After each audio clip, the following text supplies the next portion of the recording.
মার্কেটে গিয়েছিলাম কি কেনাকাটা করার জন্য, কি কিনতে গিয়ে কি কেনাকাটা করে নিয়ে এসেছি। আর এখানে কিন্তু ডিম চাপটির জন্য অপেক্ষা করছি। ডিম চাপটি খেয়ে চলে এসেছি বাসায়। আসসালামু আলাইকুম, হ্যালো এভরিওয়ান, চলে এসেছি নতুন আরেকটি ব্লগ ভিডিও নিয়ে। আর মার্কেটে যাচ্ছি, আর যাওয়ার পথে দেখছি কোন আইসক্রিম, তাই মেয়েকে কিনে দিয়ে দিলাম।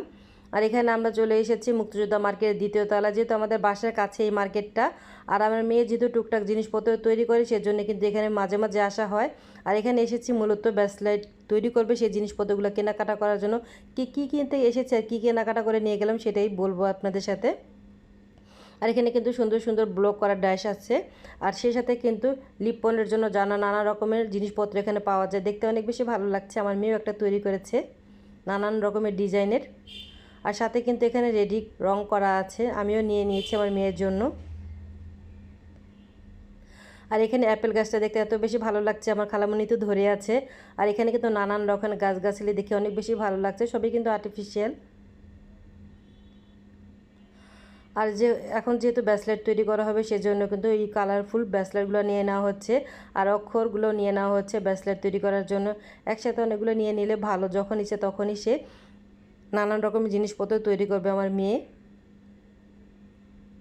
আর কেনাকাটা শেষ করে আমরা এখন বাসার দিকে রওনা দিব আর কি, একটু কিছু খেয়ে নিব। আর এত ভিড় বাহিরে, লোকজন মনে হচ্ছে ঈদ লেগে গিয়েছে। তারপর আমরা ফুচকা দোকানে চলে এসেছি, একটু ফুচকা খেয়ে নিচ্ছি। আর অনেক বেশি ভালো লাগছে, অনেক দিন পর ফুচকা খাচ্ছি। তারপরে স্ট্রিট ফুডের দোকানে চলে এসেছি। আর এখন আমরা মোমোটা অর্ডার দিয়ে নিয়েছি, 10-15 মিনিট হয়ে গিয়েছে। আর এখন চলে এসেছে আমাদের মোমোটা, আর অনেক বেশি ভালো লাগছে, অনেক দিন পর মোমো খাচ্ছি। আর সবাইকে অসংখ্য ধন্যবাদ আমাকে এত সাপোর্ট করার জন্য। এভাবে আমাকে সাপোর্ট করবেন।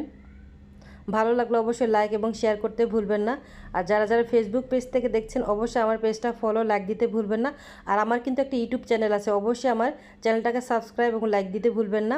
তারপর আমরা চলে এসেছি চাপটির দোকানগুলোতে। আসলে ডিম চাপটিটা খাওয়া হয় নাই, এখানে অর্ডার দিয়ে বসে আছি। যেহেতু শুক্রবার ছিল, অনেক ভিড় ছিল। আমরা 15 থেকে 20 মিনিট মতন হয়ে গিয়েছে অপেক্ষা করছি, যেহেতু অনেক বেশি মানুষ ছিল। অবশেষে ডিম চাপড়িটা হাতে পেলাম। তারপরে এর মধ্যে কিন্তু আমরা ভর্তা নিয়ে নিয়েছিলাম, ওখানে কিন্তু নানান রকমের ভর্তা ছিল। আমরা এখানে 3 রকমের ভর্তা নিয়ে নিয়েছি। আর অনেক বেশি ভালো লাগছে, ডিম চাপড়িটা অনেক বেশি মজা হয়েছিল। খাওয়া শেষ করে বাসায় চলে এলাম আমরা। আর এখানে কী কেনাকাটা করছি সেটা একটু খুলে দেখছি। মূলত গিয়েছিলাম ব্রেসলেট তৈরি করার জন্য, যা যা লাগবে সেটা, তা না কিনে অন্য অন্য জিনিসপত্র কেনাকাটা করে নিয়ে এসেছি। আর একটা সুবিধা হয়েছে, একসাথে অনেক জিনিসপত্র কেনাকাটা করলে দেখা যায় আস্তে আস্তে যেটা খুশি সেটা বানিয়ে নিবে আমার মেয়ে। আর আমার মেয়ে যেহেতু অনেক বেশি পছন্দ করে এই জিনিসগুলো তৈরি করার জন্য, সেজন্য মূলত কেনা। আর এখানে কিন্তু আমি রেডি আটা কিনে নিয়ে নিয়েছি, পুঁতি, গ্লুগান, সাথে কিন্তু থালা বাসন মাজারও জিনিসটাও নিয়ে এসেছি। আর এখানে চা বানিয়েছি, এখন চাটা খেয়ে নিব। আর অনেক বেশি ভালো লাগছে, চা দেওয়া বিস্কিট খেতে কার কার অনেক বেশি পছন্দ।